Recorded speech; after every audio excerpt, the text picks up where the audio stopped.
Glória a Deus. Quantos querem mais de Deus? Eu quero falar aqui com pessoas que estão cansadas apenas de uma vida de rotina. Se talvez o cristianismo para você, talvez você tenha julgado como se fosse simplesmente um ritual. Eu vou para a igreja, volto para minha casa, vou para o meu trabalho, volto para minha casa, vou para a igreja. Servir a Deus não é isso. Servir a Deus é você estar em contato com Deus. Eu sei que eu vou ministrar hoje para pessoas que há algum tempo já perdeu o sentido da palavra ser cristão. Pessoas que já há algum tempo já não conseguem mais ressignificar o sentido de estar na casa de Deus. Que quando vem parece que está num ambiente tão longe da realidade que ela está vivendo.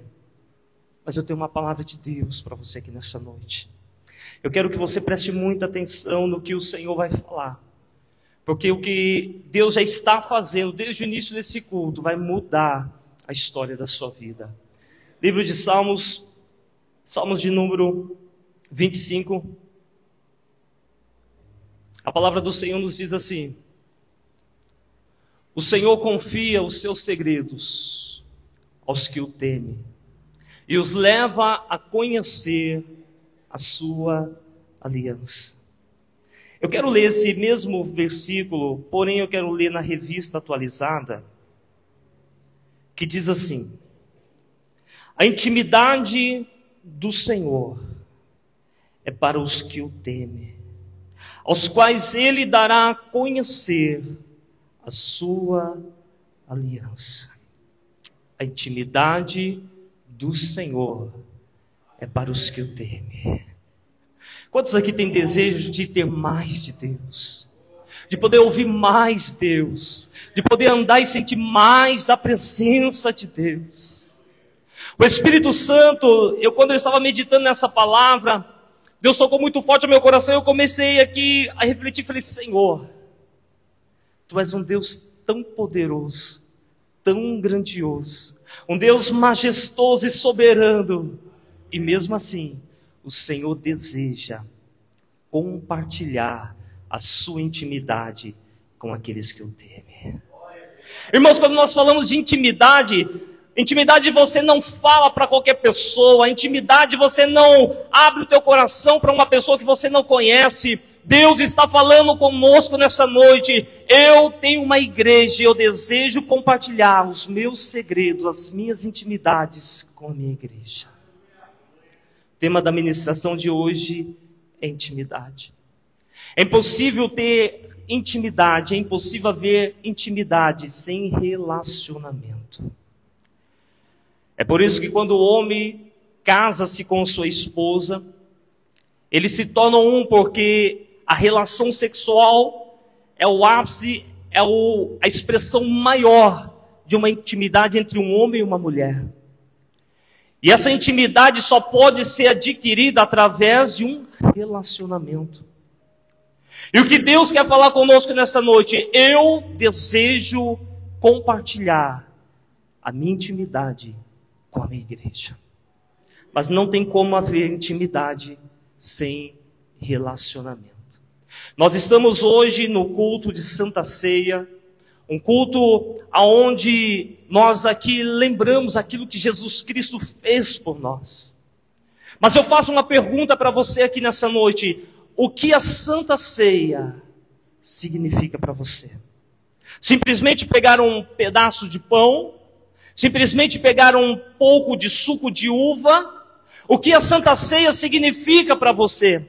Quando você lembra daquilo que Jesus Cristo fez, quando você começa a lembrar o que Ele fez por você, o que isso significa em você, você consegue expressar isso? É apenas mais um ritual aqui hoje? É apenas mais um momento onde você vai pegar um pão, vai pegar um suco de uva? Não, isso não pode acontecer. A ceia do Senhor, ela tem que significar para você reconciliação. Reconciliação. Nós estávamos perdidos, nós estávamos longe, perdidos em nossos delitos e pecados, mas Jesus Cristo veio ao mundo com uma única missão de nos reconciliar novamente com Deus. Irmãos, quando nós falamos de reconciliação, nós estamos falando de relacionamento. Nós estamos falando de trazer para perto de Deus. Nós estamos aqui falando de voltar ao plano original, aquilo que Deus havia desejado lá no princípio. A palavra do Senhor lá em Gênesis capítulo 1, verso 26, você já conhece esse texto. Deus formou o homem segundo a sua imagem e semelhança. O plano de Deus não era deixar você longe dele. O plano de Deus não era fazer com que você vivesse longe da presença dele. Não! Quando Deus te formou, o desejo dele era de se relacionar com você. A palavra do Senhor, nos primeiros capítulos de Gênesis, traz a nós um conhecimento do momento quando o homem então nasceu, quando Deus formou o homem, quando o homem então se tornou alma vivente. Ele estava ali no jardim.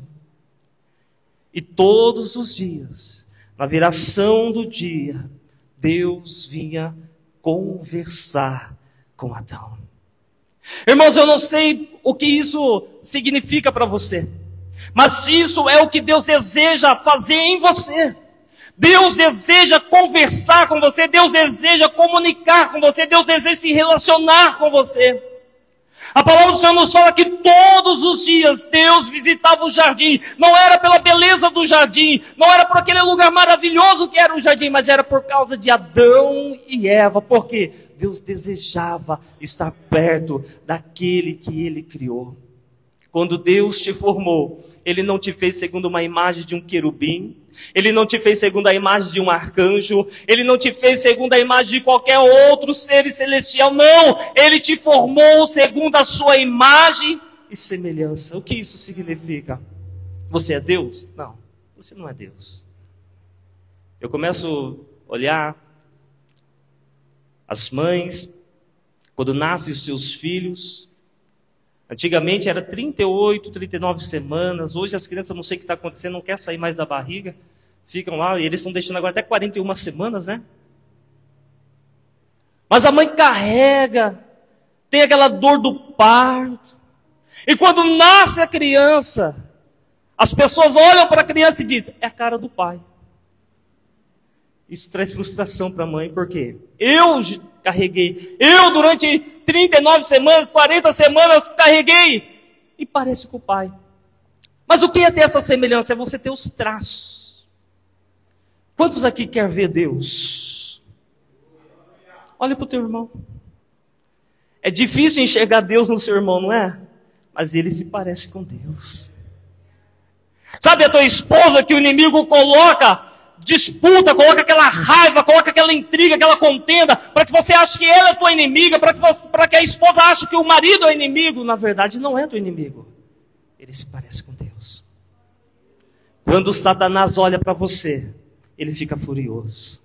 Porque tudo que ele mais queria, a Bíblia não diz que Satanás queria ser igual a Deus. Ele queria apenas se parecer com Deus. Mas quando Deus estava criando o homem, Deus formou o homem segundo a sua imagem e segundo a sua semelhança. Deus fez o homem para se relacionar. Irmãos, quando Deus formou o homem, o céu já existia. Os milhares e milhares e milhões de anjos já existiam. Deus tinha alguma necessidade? Não, Deus não tinha nenhuma necessidade, mas Deus desejou investir a sua glória na humanidade. Deus desejou investir a sua glória no homem. É por isso que então Deus criou o homem segundo a sua imagem, segundo a sua semelhança. A palavra do Senhor nos diz que Deus colocou o homem então naquele jardim, de tudo que ele podia fazer, apenas uma coisa Deus tinha proibido. Você não pode tomar desse fruto. Certa vez uma pessoa chegou para mim e disse, o culpado da história é Deus. E eu falei, por quê? Porque se Deus não quisesse que o homem caísse, era simples, só não colocasse a árvore no jardim. Resolvido o problema. E eu falei para ele, quando nós servimos a Deus por imposição, não é o que Deus deseja. Quando Deus formou o homem, Deus deu a ele o livre-arbítrio. Olha, você tem a escolha de me servir e tem a escolha de viver a sua vida. Toda vez quando nós queremos viver a nossa vida, nós nos afastamos de Deus. A palavra do Senhor nos diz que o homem, então, ele tomou daquele fruto, então ele pecou. O capítulo 3 é um capítulo triste de Gênesis. Porque o capítulo 1, o capítulo 2 fala da criação de Deus, como Deus formou, aquilo que Deus desejou para o ser humano. Mas no capítulo 3, é o capítulo da queda do homem. É quando Eva, então, ela cai e depois o seu marido também cai. E quando isso acontece, irmãos, eu fico maravilhado com o nosso Deus que nós servimos. Porque mesmo Deus sabendo que o homem havia pecado, que o homem havia ali cometido aquele erro, na viração do dia, na hora marcada, os passos de Deus no jardim. Os passos de Deus no jardim. Mas o que estava acontecendo agora? Aqueles passos de quando Adão e Eva ouviam, eles desejavam e corriam para Deus, abraçavam, falavam: Senhor, como é bom a tua presença, está envolvido com a tua glória. Mas agora esses passos trouxe a eles não um sentimento de felicidade, mas um sentimento de medo, porque o pecado os havia separado. Interessante que mesmo Deus sabendo que o homem havia pecado, Deus não deixou de visitar o homem. E Deus chegando no jardim, os seus passos, Adão e Eva ali escondidos entre as árvores, a palavra do Senhor nos fala que Deus então começa a dizer: Adão, onde você está? Como se Deus não soubesse. E Adão então ali escondido, fala: Senhor, ouvi os teus passos e tive medo. Queridos, capítulo 3, o verso 24, é o versículo que eu sei que nada é difícil para Deus, mas trazendo para nós humanos, para entender o pesar de Deus, é o versículo onde eu acredito que foi difícil Deus tomar essa atitude. E que atitude foi essa? Expulsar o homem e a mulher do jardim. Algumas pessoas não entendem, e as pessoas dizem: que Deus malvado, porque Deus fez isso? Deus colocou o homem ali no jardim, Ele não podia ter perdoado o homem ali e deixado o homem no jardim. Deixa eu explicar para você. Coloca para mim Gênesis 3:22. Por que Deus expulsou? Vocês acham que Deus desejava fazer com que o homem fosse expulso do jardim? Claro que não. Olha só o que diz a palavra do Senhor. Então o Senhor Deus disse: vejam, que o homem se tornou como um de nós, conhecendo o bem e o mal. Não se deve permitir que ele estenda a mão e tome também da árvore da vida, e coma e viva para sempre. Porque Deus expulsou o homem do jardim, igreja? Porque Deus não queria mais o homem ali no jardim? Porque Deus queria punir o homem? Não! Deus expulsou o homem por causa do seu amor pelo homem.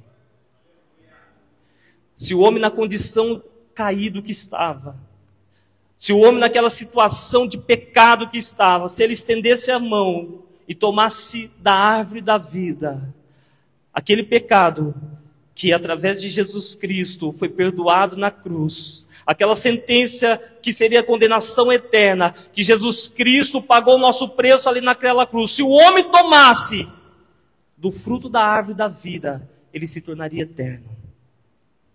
E uma vez eterno, caído, seria um pecado eterno. Vocês acham que Deus queria expulsar o homem? Deus precisou fazer isso para que o homem pudesse viver. O homem não entendeu, o homem ficou triste, Adão ficou chateado, mas Deus precisou expulsar o homem para que aquele pecado não se tornasse um pecado eterno. Porque se o homem na condição caído que estava tomasse aquele fruto, ficaria em pecado eterno. Queridos, existem algumas coisas que Deus faz em nossas vidas que nós não entendemos, mas é para o teu bem. Por mais doloroso que está sendo o processo, é para o teu bem. O Deus que você serve não é um Deus mau, o Deus que você serve não é um Deus carrasco, que quer te punir pelas coisas erradas que você fez lá no passado, não! Não, Ele te perdoa e te ama, mas muitas coisas que acontecem na sua vida que você não entende, que você acha que Deus te abandonou, que você acha que Deus te esqueceu. Não é que Ele te esqueceu, é um ato de amor por você, é Ele te dando mais uma oportunidade dizendo: eu te amo, eu preciso agir desta forma para que você viver uma vida que eu tenho para você. Já conhece aquele ditado? Quem não vem por amor, vem pela dor. Eu não gosto muito desse ditado, mas é uma realidade para muitas pessoas. Quantas pessoas às vezes preferem perder tudo, para depois conhecer aquilo que é tudo. Porque às vezes aquilo que era tudo ele não entendia, e ele achava que o seu carro era melhor, que a sua casa era melhor, que o seu trabalho era melhor, mas quando Deus toma, essa pessoa começa a se ver sem nada. E é aí que começa a ter a Deus. Queridos, a palavra do Senhor nos fala que no capítulo 4, Adão tem relação com a sua mulher e nasce Sete. Sete é o filho depois de Caim e Abel. Vocês sabem a história de Caim e Abel, eu não vou me ater aqui a essa história. Caim matou Abel. Mas no capítulo 4 fala que Adão teve relação com a sua esposa e gerou-se então Sete. No capítulo 5 de Gênesis, descreve a genealogia de Adão.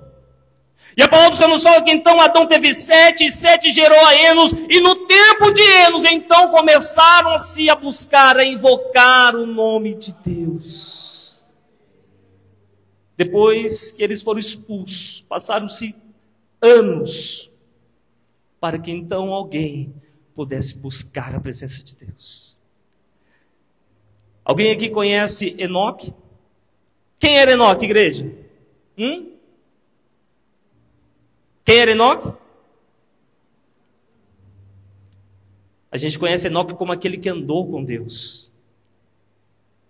A palavra do Senhor nos fala que Enoque, eu nem sei dizer, que a gente consegue lembrar talvez até o tataraneto, né? Mas alguma coisa assim, neto de Adão. Quando Enoque nasceu, Adão tinha 622 anos. A palavra do Senhor nos fala que Adão viveu até 930 anos. Vocês conhecem Enoque apenas por causa de 2 versículos, 3 versículos, vamos dizer. Coloca o verso 22, 23 e 24 para mim. Gênesis 5, 22, 23 e 24. Glória a Deus. Depois que gerou Matusalém, Enoque andou com Deus 300 anos e gerou outros filhos e filhas. Ao todo, Enoque viveu 365 anos. Enoque andou com Deus e já não foi encontrado, pois Deus o havia levado. Quantos anos fazia que Enoque nasceu? Quantos anos tinha Adão quando Enoque nasceu? Se você for pegar genealogia do capítulo 5, quando Adão teve Sete, Adão tinha exatamente 130 anos. Se você for contar as descendências depois, Sete e Enos, e assim vai por diante até chegar em Enoque, dá exatamente 622 anos que Adão tinha. Adão viveu 930 anos, ou seja, aproximadamente 300 anos ainda, Enoque conheceu o seu avô Adão. É aí que eu quero chegar agora, para vocês entenderem. Quem era Adão? O primeiro homem da terra. Quem era Adão? Aquele que falava com Deus todos os dias. Quem era Adão? Aquele que conhecia, o único homem que conhecia o jardim do Éden. Quem era Adão? Aquele ao qual Deus confiou dar um nome a toda a criação. Se você fosse neto de Adão, o que você diria? Enoque teve a oportunidade de andar cerca de 300 anos com Adão. A Bíblia não descreve dessa forma, mas eu creio, e eu penso dessa forma, que Enoque conhecia Adão. Não tem como Enoque conhecer a Deus se alguém não contasse a ele quem era Deus. Passou-se centenas de anos, mas ninguém se importou em conhecer a Deus. Mas quando Enoque nasceu, eu tenho certeza que ele sentava a conversar com o seu avô Adão e perguntava: como era Deus. Conta um pouquinho para mim, como que era lá no jardim. Conta para mim um pouquinho o que você falava com Deus, quando você dava os nomes aos bichos, o que Deus falava com você todos os dias, irmãos. Esse desejo nasceu no coração de Enoque. A palavra do Senhor nos diz que Enoque conheceu a Deus, que Enoque andou com Deus durante 300 anos e Deus o tomou para si. Numa época onde quase não se ouvia o clamor a Deus, uma época onde as pessoas quase não buscavam a presença de Deus, Enoque se esforçou em conhecer a Deus. Nós não tínhamos nessa época o derramar do Espírito Santo. Eu tenho para mim que Enoque teve um bom papo com seu avô Adão. Eu tenho para mim. Porque não tinha como ele conhecer sobre o céu. Sobre o céu não, sobre Deus, sobre o jardim, se Adão não contasse para ele. A palavra do Senhor nos diz que Enoque andou com Deus e Deus o tomou para si. Irmãos, para Deus tomar um homem naquela época, era porque esse homem era muito especial para Deus. Era porque esse homem era muito íntimo. Eu começo a ficar imaginando, Senhor, o que o Senhor falava com Enoque? Qual era a sua conversa com Enoque? Uma época onde quase não se ouvia, onde eles não tinham Bíblia impressa, onde eles não tinham conhecimento, eram apenas relatos daquilo que outras pessoas falavam.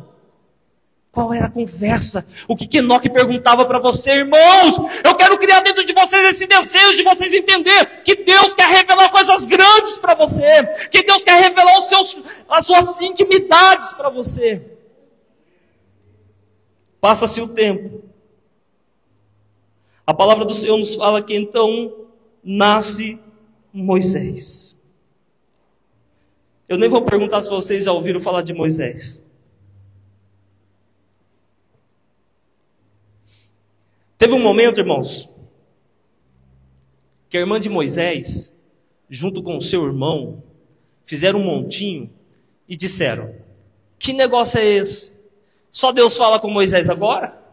Só Deus fala com Moisés agora? Será que Deus não fala também com a gente? Coloca lá para mim, lá, gente. Números, capítulo 12, versos 6 ao 8. Veja só. Gente, quem era Moisés? Moisés era um homem que conhecia Deus.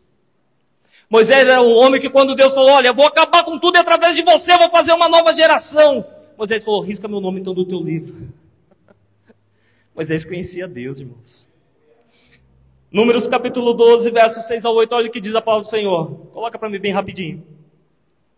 E ele disse: ouçam as minhas palavras.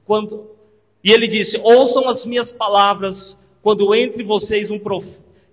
entre vocês há um profeta do Senhor. A ele me revelo em visões, em sonhos e falo com ele. Não é assim, porém, com o meu servo Moisés, que é fiel em toda a minha casa. Com ele falo face a face, claramente, não por enigmas. Ele contempla a forma do Senhor, porque não temeram falar contra o meu servo Moisés, irmãos. Não é outra pessoa que falou de Deus para Moisés. Não foi outra pessoa que defendeu Moisés contra os seus irmãos. A Bíblia fala, irmãos, que quando Miriam e Arão estavam ali questionando esse negócio que só Deus fala com Moisés, a Bíblia fala que Moisés era um homem muito calmo. Ele era da paz.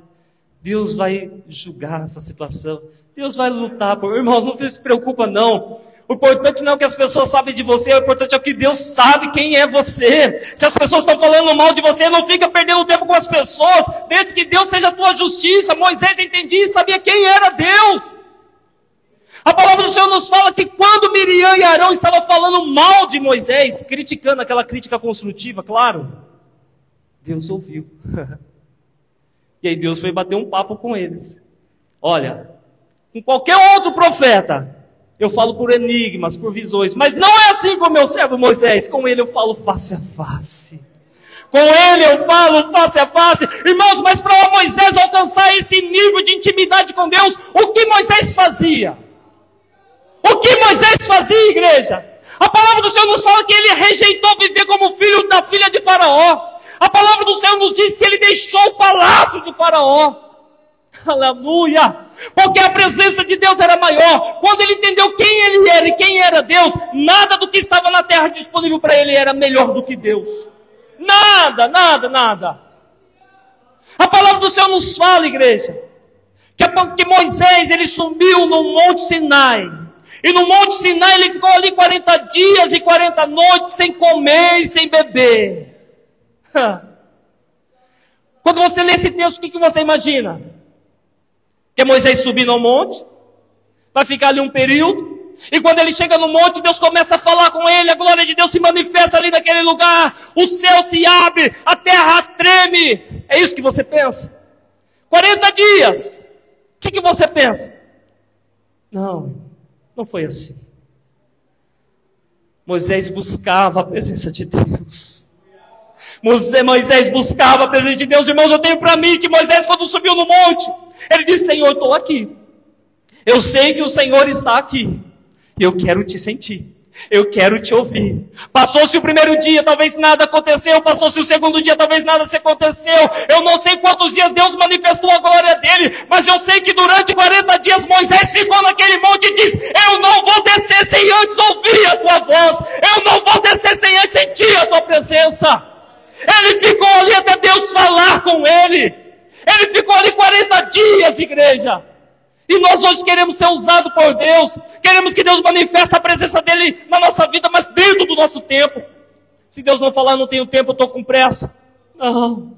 Moisés subiu e ficou ali: Senhor, eu te amo. Eu quero te ouvir. Eu não sei quantos dias, irmãos, mas eu sei que durante 40 dias ele ficou ali e falou: Senhor, eu quero mais de ti. Eu quero mais de ti. A palavra do Senhor nos fala, irmãos, que o rosto de Moisés transfigurou. Aleluia, que o seu semblante começou ali a resplandecer. Que quando ele desceu daquele monte, irmãos, aleluia, as pessoas tiveram que colocar um véu nele, porque a glória de Deus era tamanha sobre a vida de Moisés. Mas ele ficou ali até a glória de Deus descer. E nós muitas vezes não queremos pagar esse preço pela intimidade. Muitas vezes abrimos mão da intimidade com Deus pelo conforto da nossa casa. Abrimos mão da intimidade com Deus porque queremos mais das coisas mundanas.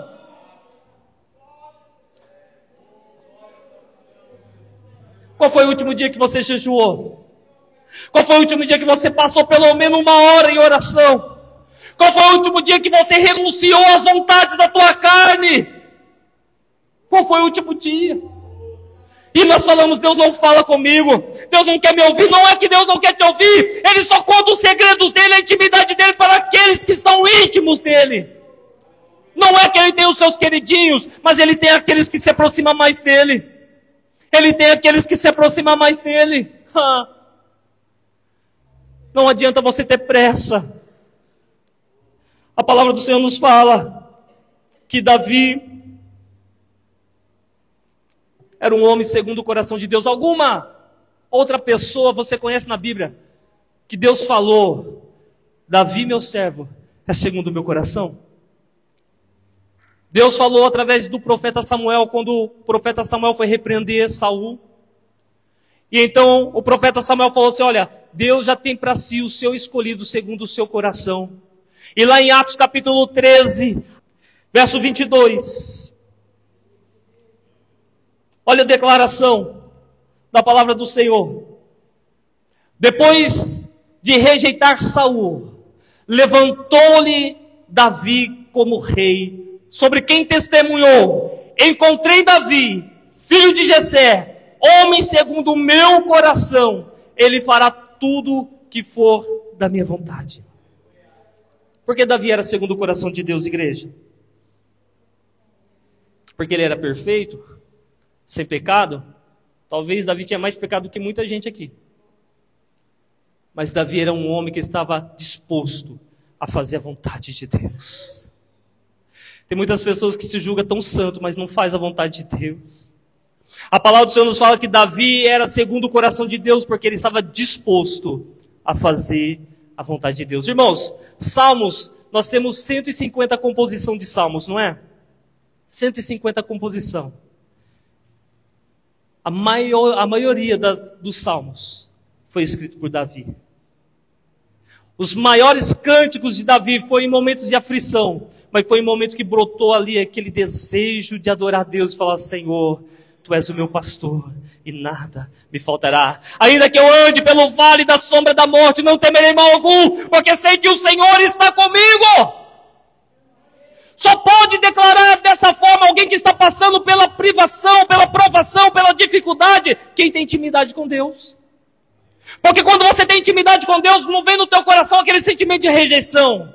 Vem aquele sentimento de cuidado. Eu sei que Deus está no controle. Eu não preciso me preocupar. Eu sei que Ele vai fazer. Eu sei que Ele está cuidando. Eu sei que essa situação não é para a morte. Eu sei que Ele vai me dar vitória. Davi era segundo o coração de Deus, porque ele estava íntimo de Deus. Segundo Samuel, capítulo 5, Davi se torna rei de Israel. Assim que ele se torna rei de Israel, ele trava uma batalha contra os filisteus e Deus dá vitória. E quando ele vence os filisteus, a primeira coisa que ele faz é trazer a arca de Deus para a cidade de Davi. A primeira coisa que Davi queria, eu não quero glórias, não quero honra, eu quero a arca. Mas o que era a arca? O que a arca significava naquela época? A presença de Deus. A arca significava a presença de Deus.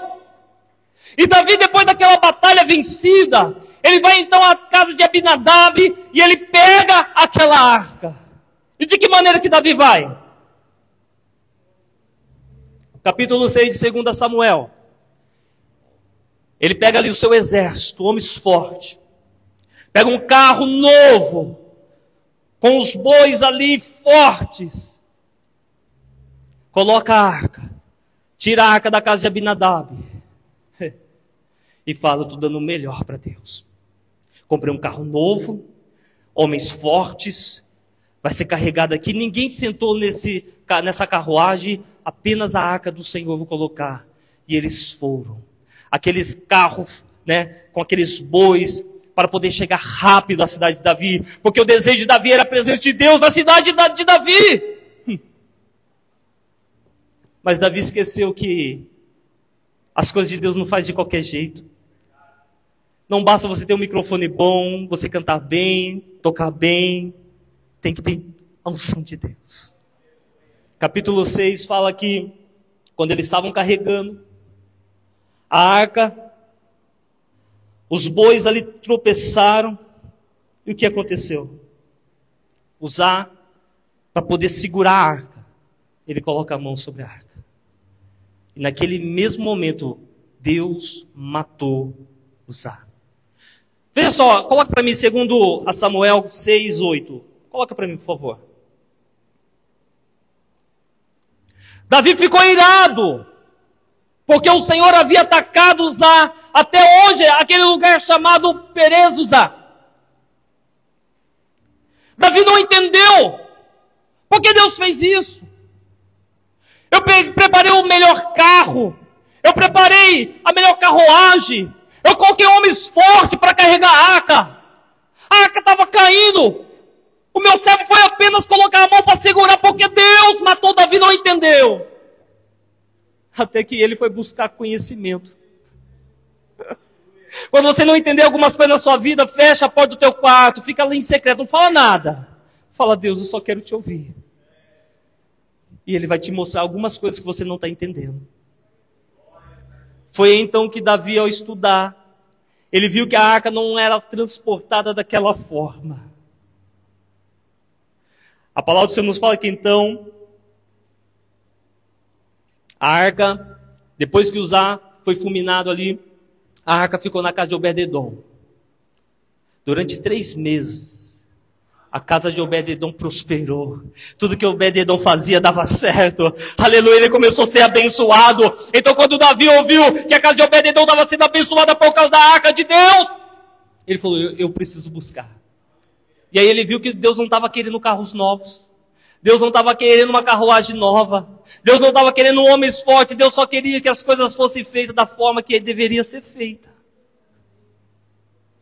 Às vezes nós nos preocupamos com tantos artifícios e meios para poder atrair as pessoas.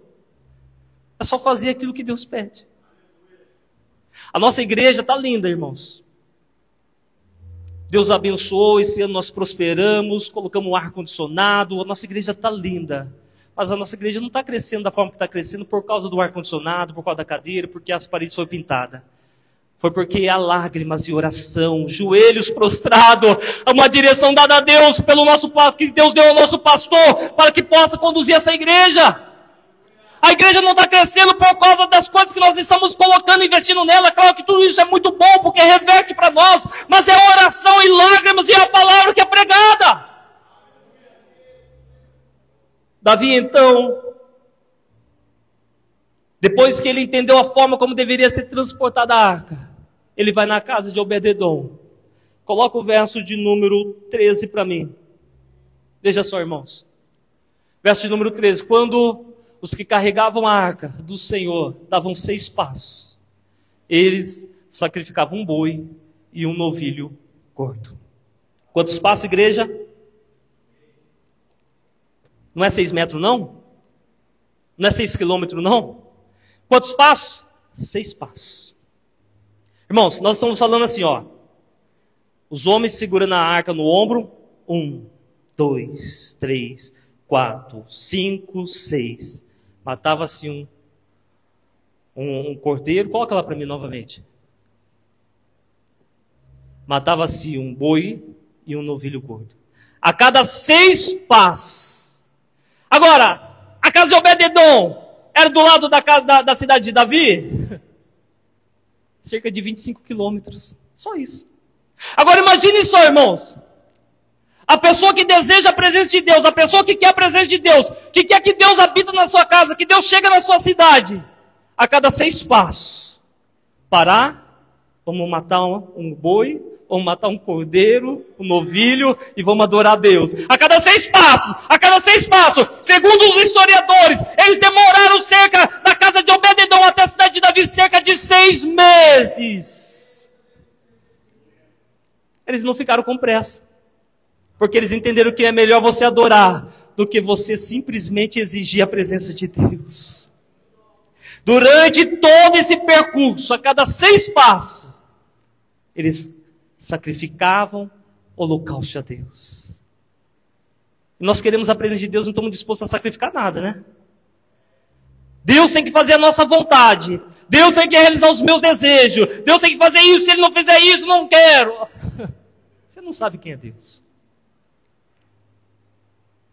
A cada 6 passos, eles sacrificavam em adoração a Deus. Porque eles entendiam que o Deus que ele servia era digno da perfeita adoração. A perfeita adoração. Queridos, a hora já não nos permite, mas eu preciso falar da melhor pessoa, que é Jesus Cristo. E sem Ele, tudo que vai acontecer aqui não seria possível. Coloca para mim, por gentileza, João capítulo 1. Eu quero ler o verso 10 ao 14 com você. João 1, capítulo 1, verso 10 ao 14. Olha. Presta atenção, igreja.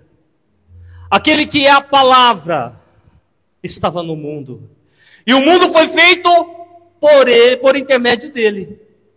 Mas o mundo não o reconheceu. Veio para o que era seu, mas os seus não o receberam. Contudo, aos que o receberam, aos que creem no seu nome, deu-lhes autoridade de se tornarem filhos de Deus. Você pode glorificar a Deus? Aleluia. Verso 14. Acabou? Coloca o 14. Coloca o 13. Nós lemos, né? Não. Aos que não receberam, aos quais não nasceram do sangue, nem pela vontade da carne, nem pela vontade do homem algum, mas nasceram da vontade de Deus. Verso 14. Aquele que é a palavra tornou-se carne e viveu entre nós. Vimos a sua glória, a glória como o do unigênito vindo do Pai, cheio de graça e de verdade. Sabe esse Jesus? Esse Jesus que pregaram para você? Esse Jesus que você já ouviu falar? Ele é Deus. E ele sendo Deus, ele se humilhou a ponto de se igualar a mim e você. Ele deixou a glória dele lá no céu. A glória dele é eterna lá no céu. Ele deixou, a palavra do Senhor nos diz que ele não deixou de ser Deus, mas ele não teve como usurpação ser igual a Deus. Ele nasceu, irmãos, o plano de Deus foi tão perfeito que Jesus nasceu como uma criança. E como criança ela precisou ter o cuidado dos pais.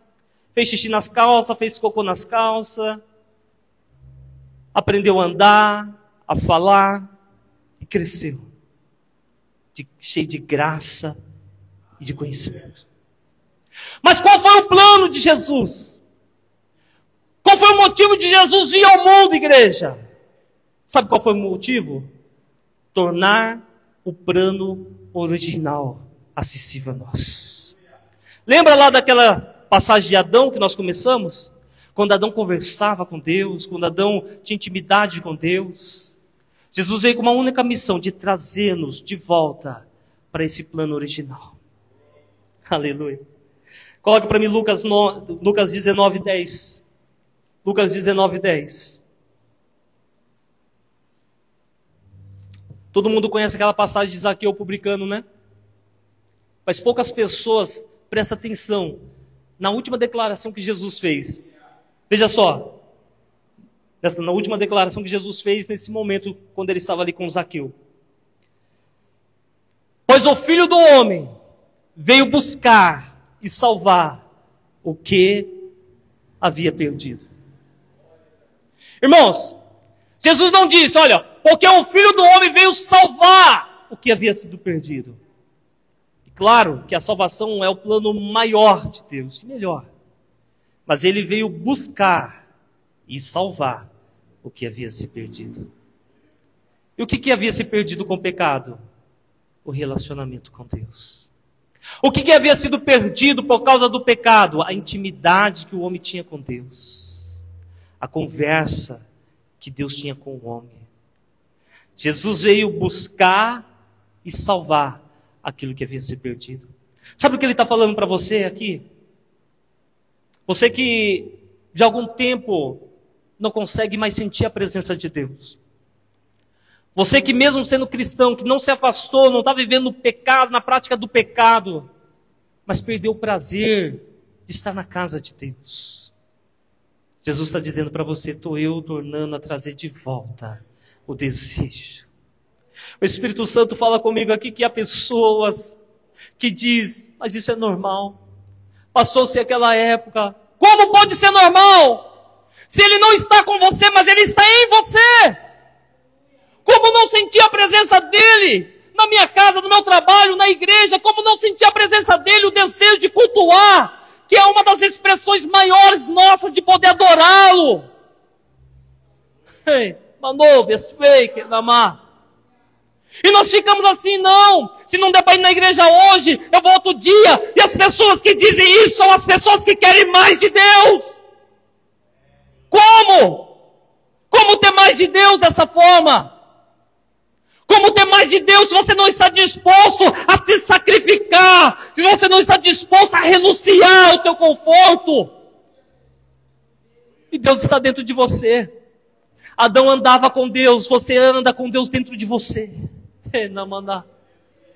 Queridos, quando Enoque conversava com Adão, eu tenho certeza que uma das indagações de Enoque era, como é a presença de Deus? Fala para mim como é a presença de Deus. E Adão não tinha palavras para descrever, porque como que você vai descrever aquele que é todo poderoso, soberano? Irmãos, o que nós sentimos da parte de Deus não chega a 1% daquilo que Ele é. Não chega a 1%.